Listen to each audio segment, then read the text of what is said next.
So in this segment, we're going to be discussing the £24 million border control post in Portsmouth that may have to be demolished. So this is not just taxpayer money, but this is a lot of council taxpayer money in Portsmouth that have gone on to build this facility, and it's not going to be in use. And we've discussed this before with many of these kinds of facilities on the ports not going to be used because the government have reduced the amount of checks that are going to happen. Privately run ports across the country have built facilities they no longer need, spending money they can't recover to provide border checks that might not be commercially viable. Behold the brand new border control post at Portsmouth International Port. Built to carry out safety checks on food and plant imports starting next month, there's just one problem. Many of those checks are no longer needed, making this a £24 million Brexit white elephant. No, none of this is going to be used. None of it, no. It's huge. Half of this building will be mothballed. I mean, the whole building has been mothballed for the last 2 years.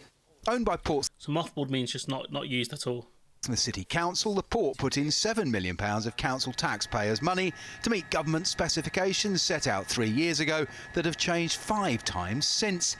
With fewer checks required, it's likely to run at an I think this might be Mordaunt's constituency, Portsmouth.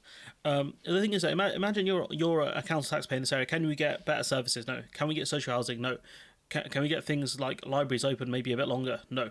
What do you have £7 million for? To build a facility that's not going to be used?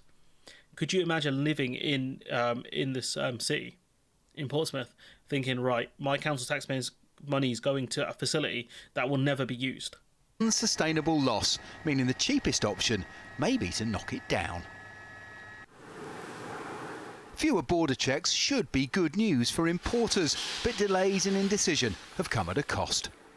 This place was built to be able to check up to 80 truckloads of food a day, but now the government's cut the number of border checks. That could be as few as 5, which means half of these bays will never be used. And it's not just here in Portsmouth.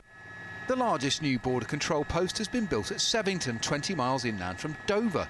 If Portsmouth Port can't viably run safety checks, it could be the only significant south coast route for food imports.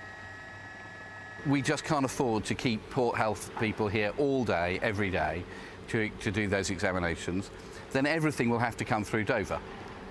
And that's enormously risky for this country, because if the Calais to Dover route is then closed for some reason, industrial action or whatever, then the whole country's food is at ransom. The government... Yeah, you know, they just won't be able to do the checks. That's all that'll happen. They're just going to bring the ferries in and there's going to be no checks done on anything coming in at that point.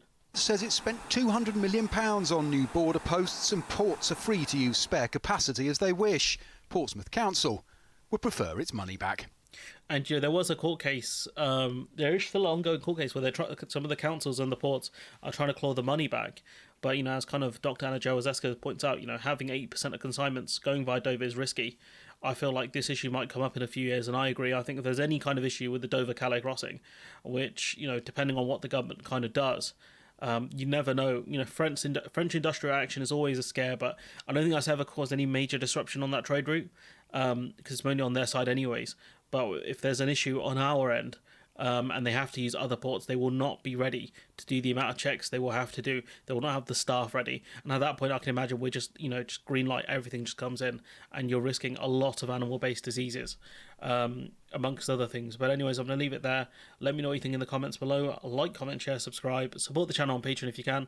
And hopefully I'll see you in the next one.